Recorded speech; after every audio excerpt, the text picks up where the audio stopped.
It's 2 a.m., you're exhausted, but your thumb won't stop moving. One tragedy after another flashes across the cold light of your screen. You feel the anxiety rising in your chest, a familiar tightness, yet you can't look away.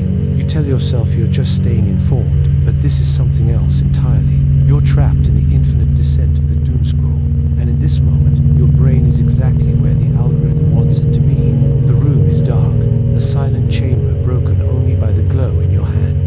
Your body craves rest, but your mind is thousands of miles away, lost in a landscape of digital ghosts and distant alarms. A war on another continent, a climate disaster unfolding in real, a political scandal that feels both enormous and impossibly distant. Each swipe is a tiny, deliberate act, a pull on a lever that dispenses another dose of despair. You are one of millions, a solitary figure in a darkened room, participating in a global ritual of shared dread. You scroll, not for information, but for a feeling of confirmation that the world is as precarious as you fear. The act itself becomes a trance, a state of suspended animation where the world outside your window ceases to exist, replaced by the flickering simulacrum on your device. This ritual is not a modern malfunction, it is the echo of an ancient command, hardwired into your very DNA. For millennia, survival depended not on appreciating the sunrise, but on spotting the predator in the grass. Your ancestors, the ones who lived long enough to become your ancestors, were masters of vigilance. Their brains developed a powerful negativity bias, a cognitive reflex that pays far more attention to threats than to joys. A single rustle in the bushes was more important than 1,000 beautiful sunsets, because overlooking the threat meant death. Today, there are no saber-toothed tigers stalking your bedroom, but the algorithm has become the new predator, and your phone is the digital savannah. It expertly mimics the signals of threat, hijacking that primal, deeply ingrained survival instinct to keep your eyes locked on the screen, forever scanning for the next danger. With every headline announcing a crisis, every image of conflict, your adrenal glands release a tiny, imperceptible burst of cortisol. This is the hormone of stress, the body's internal alarm bell. It sharpens your focus, preparing you to fight or flee.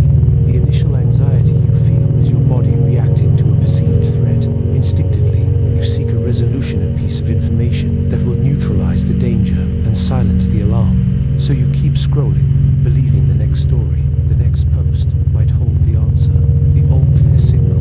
But the algorithm doesn't offer solutions, it only offers more triggers. You scroll to soothe the anxiety, but each swipe only delivers another hit of cortisol, trapping you in a self-perpetuating neurochemical loop.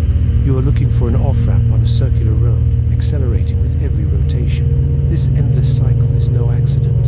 It is a masterpiece of design. The feature is called Infinite Scroll, and its name is a quiet confession. It is an architecture of boundlessness, a digital space with no beginning and, crucially, no end. A book has a final page. A film has closing credits. These are natural stopping cues that signal to our brain that an experience is complete.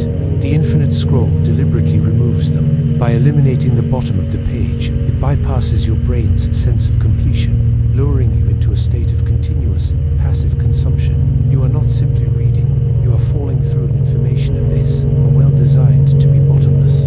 Your thumb, with its simple, repetitive motion, becomes the engine of your own descent, always seeking a floor that was never built. In this economy of attention, your emotions are the ultimate currency, and no emotions are more valuable, more profitable than fear and outrage.